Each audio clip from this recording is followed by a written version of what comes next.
ये जरा बात सुनिएगा। दलील कुरान से अल्लाह पाक ये फरमाता है कुल बिफदलिल्लाहि व बिरहमतिही फबिज़ालिका फलयफरहू, यानी जब भी मेरी तरफ से कोई रहमत कोई फजल आए तो उस पर खुशी करो। अल्लाह ये फरमाता है कि मेरी तरफ से अगर कोई रहमत आए तो खुशी का इजहार करो। खुशी करो तो हुजूर से बढ़कर खुशी कौन सी हो सकती है। नबी पाक सल्लल्लाहु अलैहि वसल्लम से सवाल किया गया कि आप पीर शरीफ का रोजा क्यों रखते हैं, तो आका करीम सल्लल्लाहु अलैहि वसल्लम ने जवाब दिया कि इस दिन में पैदा किया गया। सुभान अल्लाह। अभी भी तुमको समझ नहीं आई तो तुम्हारे लिए इतना ही काफी है कि मिलाद मनाना आशिकों की किस्मत में लिखा है। जी, तो इस भाई साहब ने सूरह यूनुस की आयत नंबर 58 को दलील बनाकर मिलाद को साबित करने की कोशिश की है, बल्कि अपनी तरफ से उसने साबित कर दिया है।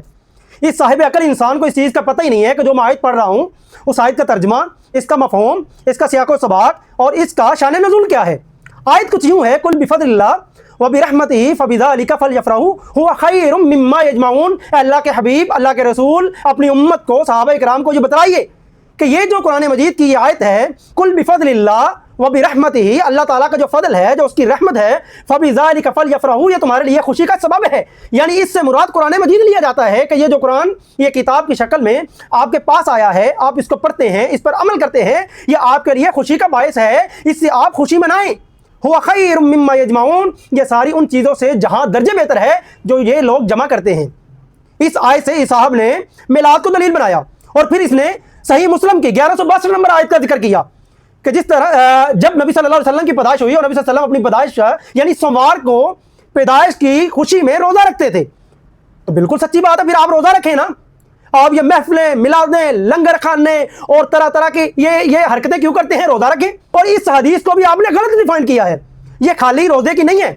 नबी सल्लल्लाहु अलैहि वसल्लम को की पैदाइश भी हुई है और पहली वही भी सोमवार वाले दिन हुई है। नबी सल्लल्लाहु अलैहि वसल्लम इस खुशी में अल्लाह ताला की शुक्राने अदा करते हुए, अल्लाह का शुक्र अदा करते हुए रोज़ा रखते थे कि अल्लाह ताला ने मुझे पैदा किया। तो अल्लाह ताला का शुक्र तो इंसान को हर वक्त करना चाहिए। इससे आपने मिलाद की दलील कहाँ से ले ली? और सबसे बड़ा इल्ज़ाम मौलवी साहब आपने किस पर लगाया, आपको पता है इस चीज़ का? आपने जनाब अबू बकर सिद्दीक पर, जनाब उमर फारूक पर, जनाब उस्मान गनी पर, जनाब अली अल मुर्तज़ा पर और सब अशरा के जितने भी सहाबा किराम हैं, 10 सहाबा पर, जनाब हसनैन करीमैन पर, अहले बैत पर आपने इल्ज़ाम लगाया है कि जो खुशी आपने 1400 साल बाद निकाली है, ये सहाबा किराम को मालूम ही नहीं थी। इतनी बड़ी खुशी का मिलाद मनाना, महफिलें मिलाना, झंडियाँ लगाना, जुलूस निकालना, देगे पकाना, जूस बांटना, ये सबका सहाबा किराम को इल्म नहीं था? क्या उनके पास पैसे नहीं थे? क्या उनके पास मस्जिदें नहीं थी? क्या उनके पास ये सारा कुछ करने के लिए इंतजाम नहीं था? इतनी बड़ी नेकी और सहाबा किराम से नबी सल्लल्लाहु अलैहि वसल्लम ने छुपा के रखी माअज़ल्लाह। और भाई सही दीन की तरफ आइए, ये लोगों को गलत आयतें सुनाकर, गलत हदीस को दलील बनाकर लोगों के ईमानों को, लोगों के जज्बात को मजरूह ना कीजिए। ये लोग अब पागल नहीं है, ये आपके सारे ये खाने पीने के, ये पेट के जो सारे मामलात हैं, इसको लोग समझ चुके हैं। आपकी ये जो बिदात हैं, इसे लोग पहचान चुके हैं और हम इंशाअल्लाह वक्त ब वक्त इसको नंगा करते रहेंगे।